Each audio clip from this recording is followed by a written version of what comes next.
শুরুতেই কার্ডগুলো শাফল করে নেব। যদি একজন খেলোয়াড় হয় তাহলে 8টি করে কার্ড পাবে। যদি 2 জন খেলোয়াড় হয় তাহলে 7টি করে কার্ড পাবে। বাকি কার্ড ডেক হিসেবে আলাদাভাবে রেখে দেব। আমরা হয় 100 থেকে 2-এ নামব অথবা 1 থেকে 99-তে যাব। আমরা এখানে 10 নম্বর কার্ডটি রাখতে পারবো, কারণ 1 থেকে উপরের দিকে যাচ্ছি। কিন্তু এখানে 5 নম্বর কার্ডটি রাখতে পারবো না, কারণ 5 10 থেকে ছোট হয়ে যায়। তাই আমরা 5 নম্বর কার্ডটি পাশে রাখতে পারবো।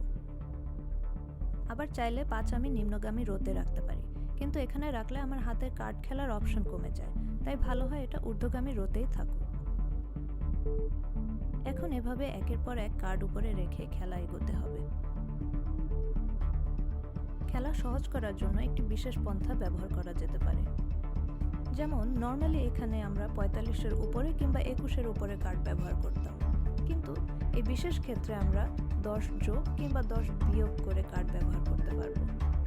যেমন ধরে নিলাম এখানে 45-এর উপরে আমার 55 ব্যবহার করতে হবে, কিন্তু আমার হাতে 10 কম আছে, তাই আমি এখানে 35 ব্যবহার করতে পারবো।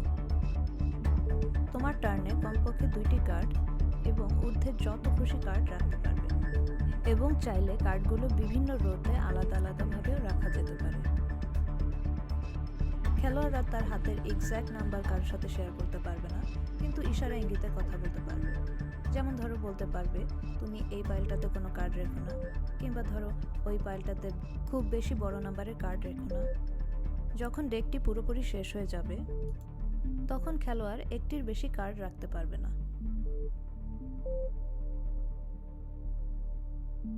খেলোয়াড় যতগুলো কার্ড খেলবে ঠিক ততটুকু কার্ড ডেক থেকে হাতে নিয়ে সমান করবে। যখন কোনো খেলোয়াড় তার টার্নের মিনিমাম কার্ডটুকু খেলতে পারবে না তখনই খেলা শেষ হবে। খেলা শেষ হওয়ার ক্ষেত্রে ডেকে যতগুলো কার্ড আছে তার সাথে খেলোয়াড়দের হাতে যতগুলো কার্ডের নাম্বার আছে তা যোগ করে যার হাতে সবচেয়ে কম নাম্বার আছে সেই জিতবে। ধন্যবাদ সবাইকে। বেশি করে লাইক, কমেন্ট এবং শেয়ার করো। দেখা হবে আগামী রবিবার।